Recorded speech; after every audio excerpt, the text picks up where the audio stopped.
Terror and bloodshed in Afghanistan. This week on Firing Line. More than a dozen U.S. service members were among the many who died in a suicide attack outside the Kabul airport, with ISIS-K claiming responsibility and the threat of more violence looming. President Biden has vowed to retaliate. We will not forgive. We will not forget. We will hunt you down and make you pay. And he says the mission to evacuate every American by August 31st will not be deterred by terrorists. But how? What will it mean for our Afghan allies and our future security? I spoke to three-star General H.R. McMaster, who served in a top post in Afghanistan before becoming National Security Advisor to the Trump White House.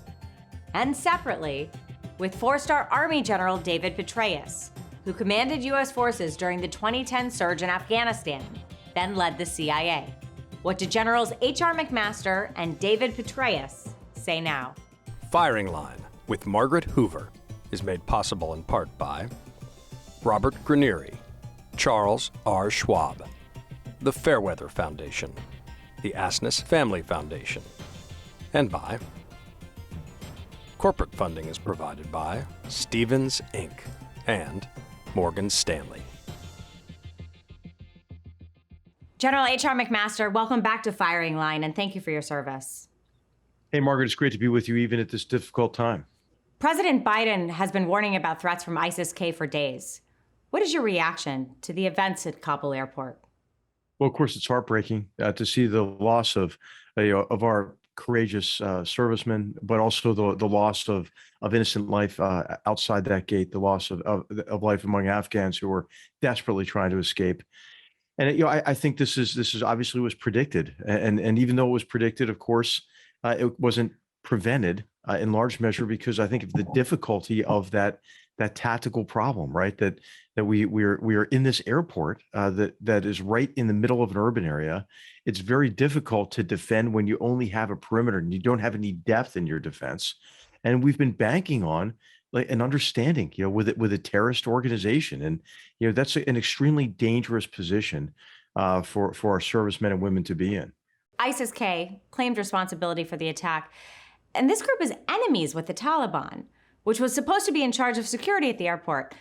Tell us about this terror group, ISIS-K, and what is their relationship to the Haqqani network? Well, I think sometimes, Margaret, we try too hard to disconnect the dots. Whereas ISIS-K is sometimes seen as in competition with al-Qaeda and other jihadist terrorist groups, oftentimes they cooperate. And I think what you're seeing is that the victory for the Taliban in Afghanistan is a victory for all jihadist terrorists, including al-Qaeda and including ISIS Khorasan.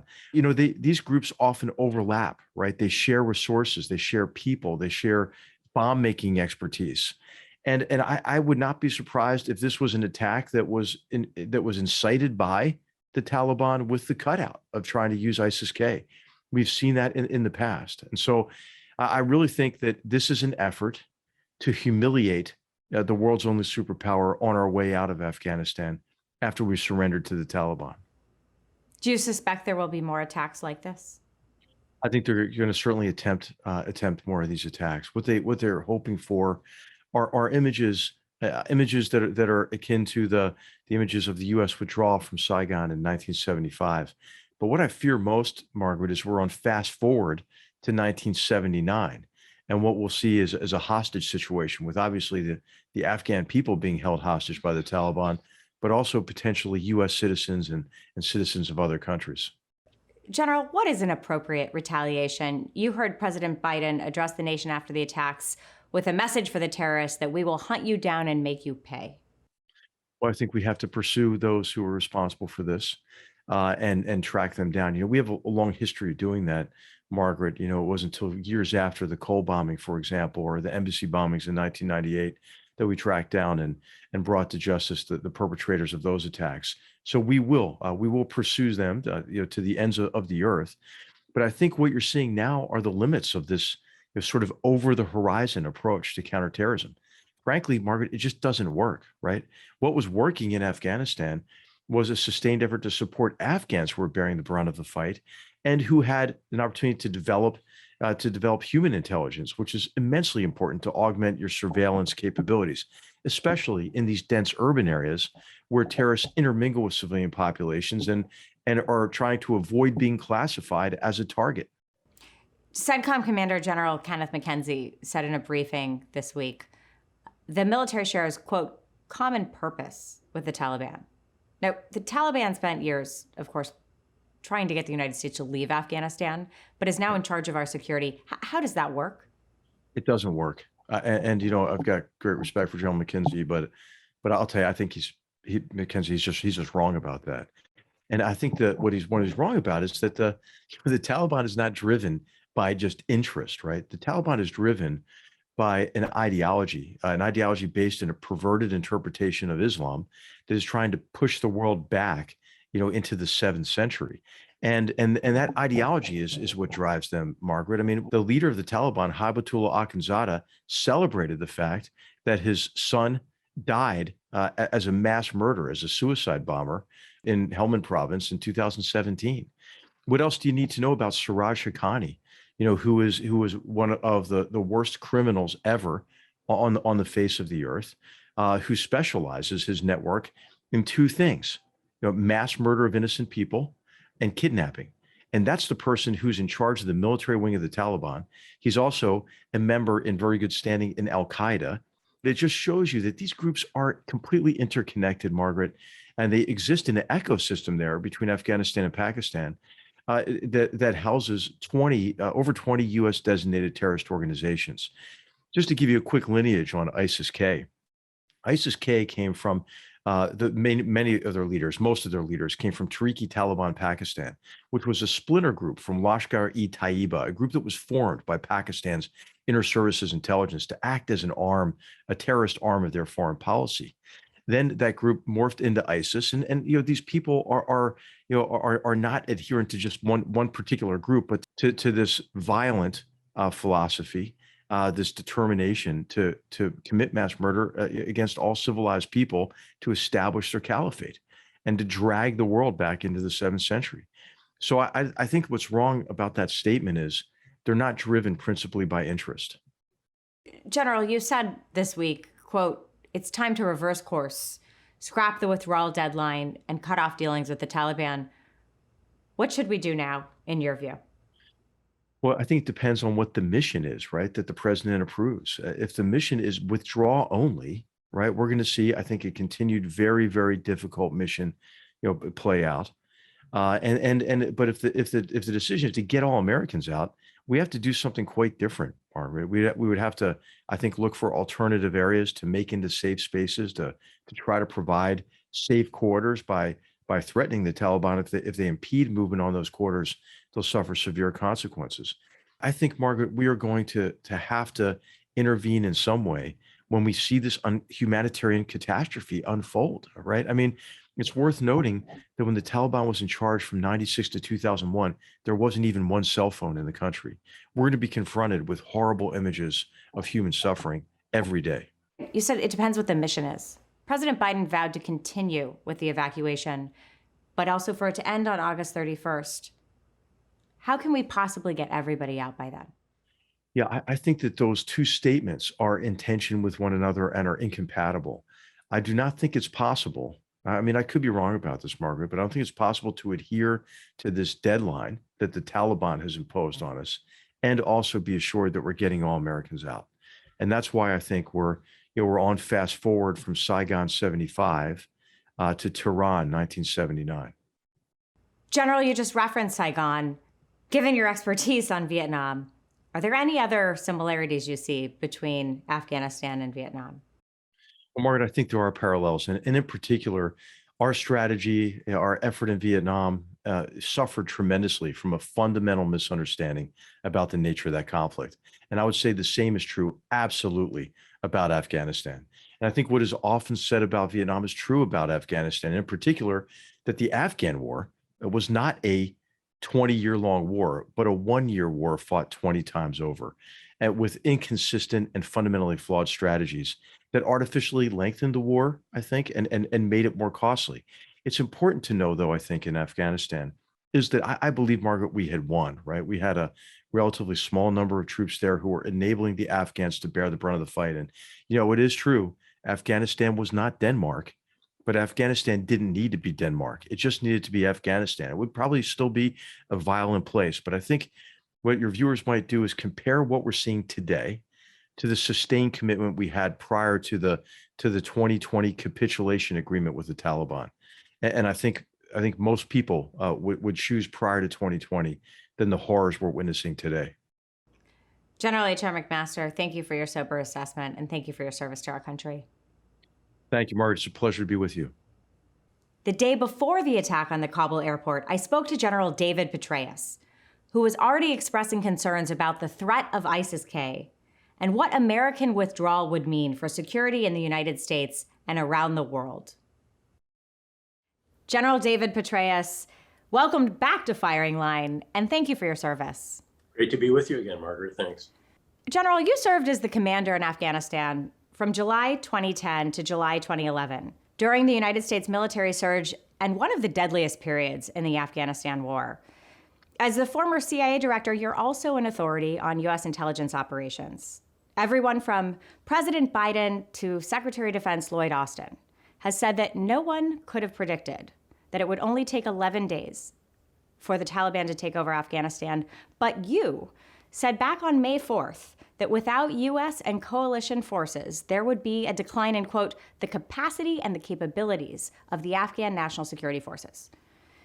In a scenario like this, we hope for the best, we prepare for the worst. But General, why didn't we plan for the worst case scenario? Well, clearly it took actually longer than the few weeks in which it ultimately collapsed. There was fighting, very fierce fighting, ongoing in a variety of locations around the country, really for a number of months. But it started to appear pretty obvious that if the US close air support that always came to the rescue and also was the emergency logistics capacity for the Afghan security forces when they got in a tough scrap, that we could get resupply to them, additional ammo, food, water, provide aerial medevac, and ultimately provide close air support.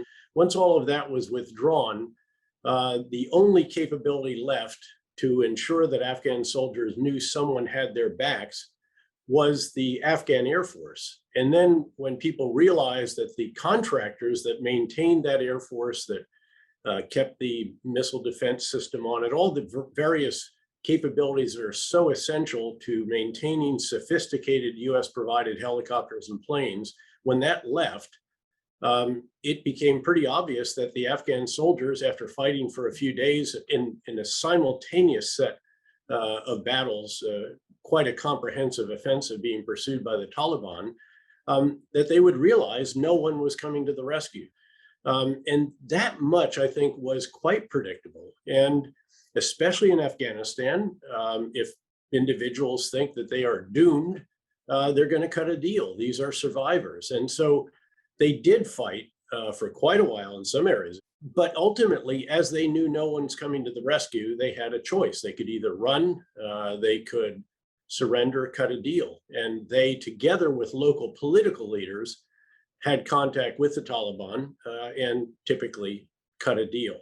And it became an epidemic of surrender. General Petraeus, take on this argument that President Biden made on August 16th. He said, quote, American troops cannot and should not be fighting in a war and dying in a war that Afghan forces are not willing to fight for themselves.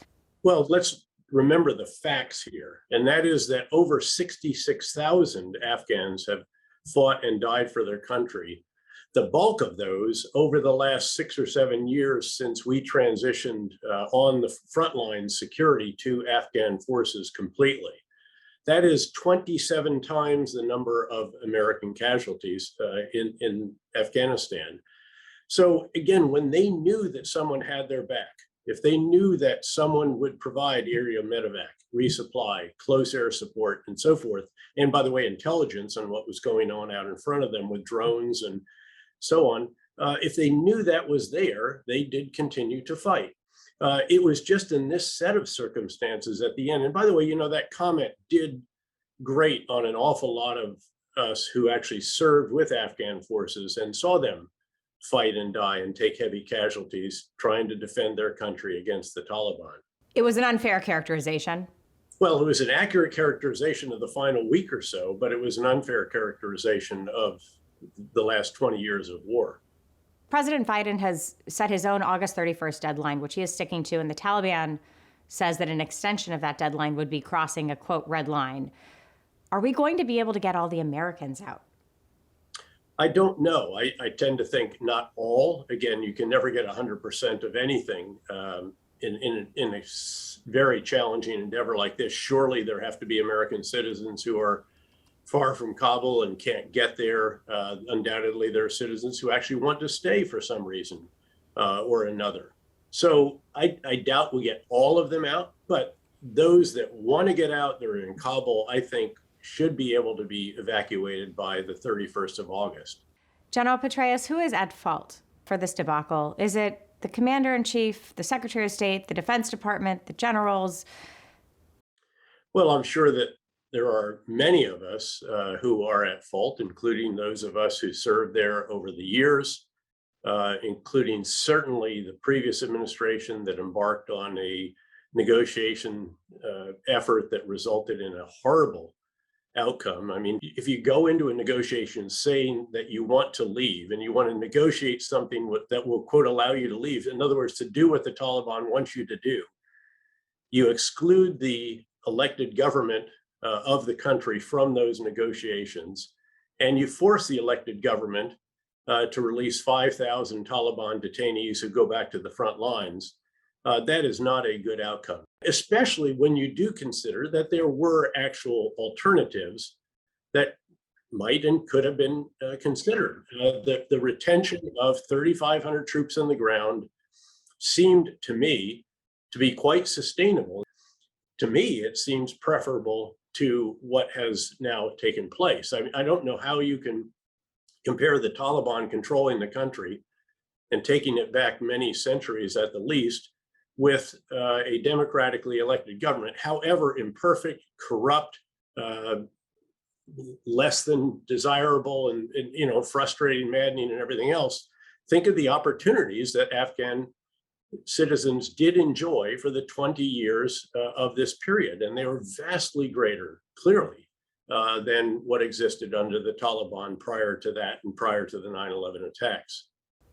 The Washington Post, General, published the so-called Afghanistan Papers, which was a compilation of interviews and memos that, quote, make clear that officials issued rosy pronouncements they knew to be false and hid unmistakable evidence the war had become unwinnable. What is your reaction? What is your response to that narrative? And what did we achieve in 20 years? I mean, the first response is, and literally I went back and looked at what I said in congressional testimony, public statements, and all the rest. And I absolutely stand by what it is that I did put forward at that time, and also what I said privately, much of which has, of course, come out in the various memoirs of former president, Secretary of State, Secretary of Defense, and so forth. Over the years, undoubtedly, there were rosier assessments than perhaps should have been offered. Over the years, I think, particularly as the sentiment at the top was, we got to figure out how we get out. Again, I think there were, assessments, rationales, reports, and so forth that probably didn't merit the optimism that some of them may have contained. The reason we went to Afghanistan in the first place was to prevent al-Qaeda and other extremist groups from plotting attacks against Americans and against our homeland. President Biden said on July 8th that we accomplished this mission of eliminating al-Qaeda's capacity to attack the United States from Afghanistan. But have we really done that permanently? Not permanently. And I think that's the key, underline permanently. Because again, we went to Afghanistan for a reason that you just explained. We stayed in Afghanistan for a reason. And that's because al-Qaeda kept trying to reestablish that sanctuary. We detected that numerous times over the years and then beat it back. The Islamic State is out there now. Now they're not allies of the Taliban, but they are also trying to establish a sanctuary, most likely in eastern Afghanistan. They have the Khorasan group that acts in the Afghanistan-Pakistan region. So again, and the president to be fair, has been very forthright about noting that we will have to keep a very close eye on al-Qaeda and on the Islamic State. The problem is, of course, it's very, very costly and much more challenging to keep a close eye on groups like that from offshore than it is from onshore. And by the way, keep in mind that Afghanistan is landlocked, so it's not even as if they have access to the ocean. So everything that we do is going to have to come out of the Gulf states or off a carrier. Either of those is exceedingly costly in terms of the amount of time spent going and coming, and also in terms of the tanker fleet that will have to be overhead to do the aerial refueling to get aircraft there, keep them there, and then get them home. So this is not going to be easy, and it's going to be very, very costly as well. Should we be concerned about al-Qaeda or other extremist groups mounting attacks against the United States from Afghanistan? Not in the near term, I don't think. And again, I think the administration has been quite forthright on this, as has the director of the CIA and various military leaders. They have noted, however, that without question, our capabilities will be reduced, particularly when it comes to human intelligence on the ground in Afghanistan, which will be vastly more challenging. But they will have workarounds. They're going to employ a variety of capabilities that didn't exist prior to 9/11, and they will be very intent. You can be assured that the administration is going to be very direct to the intelligence community, particularly the CIA again, and also to the military, to do everything humanly possible to ensure that al-Qaeda is not able to reestablish a sanctuary that could build into a capability over, say, the midterm that could threaten our homeland or the homelands of our major NATO allies in the way that the Islamic State, when it had a caliphate in Iraq and Syria, was able to do just that. Keeping in mind that nothing succeeds like success, and the Taliban's success may be spinnable by al-Qaeda into something that can attract recruits, that can be used to motivate followers around the world, can share, because of course, you do have a much more capable cadre of individuals in all of these Islamist extremist groups, all of which have to keep we have to keep pressure on. And the lesson from Iraq is if you take your eye off them, they can reconstitute. You can have destroyed them, as we did destroy al-Qaeda in Iraq during the surge. But several years later, when the government took its eye off and we had withdrawn, they were able to reconstitute as the Islamic State and cause unfathomable human tragedy, humanitarian crises, and so forth en route to establishing the first two caliphate on the ground that any extremist group was able to establish. Some Pakistanis saw the Taliban's return to power in Afghanistan as a reason to celebrate. While the civilian government is a United States ally of Pakistan, the military and the intelligence apparatus, the ISI, remains aligned with the Taliban and includes the dangerous Taliban Haqqani network.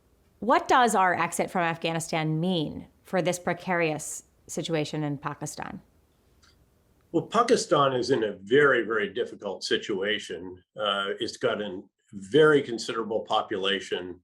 Its economy is severely distorted by all of the actions that the government has taken over many decades to provide subsidies and all the rest of this. And on top of that, they have a very substantial number of extremists in their own country going after them. Foremost among these in terms of numbers would be the Pakistani Taliban. In any event, they have enormous challenges, and many of the services that they have offered over decades have eroded public education and so on. And so this is going to be a mixed blessing for them.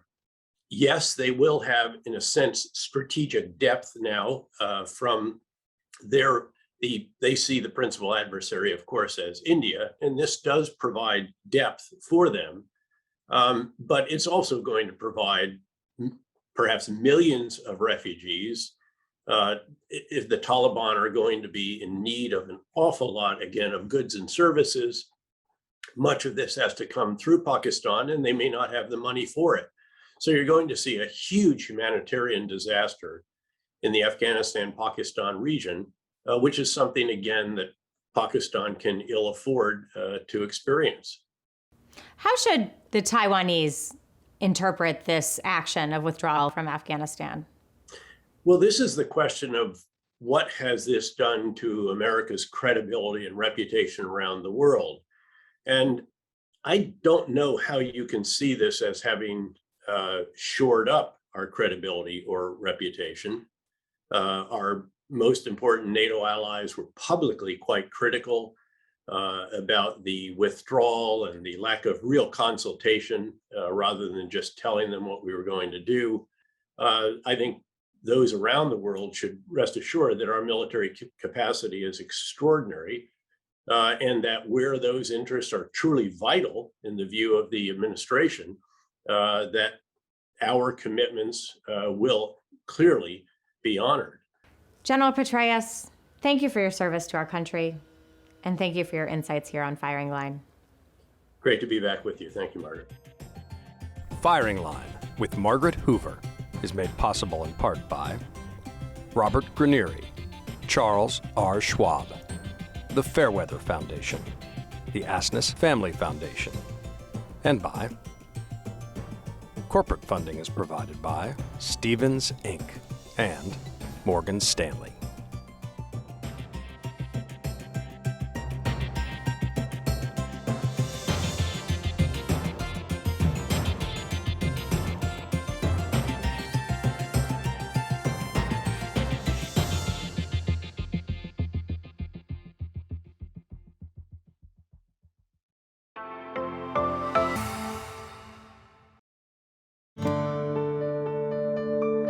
You're watching PBS.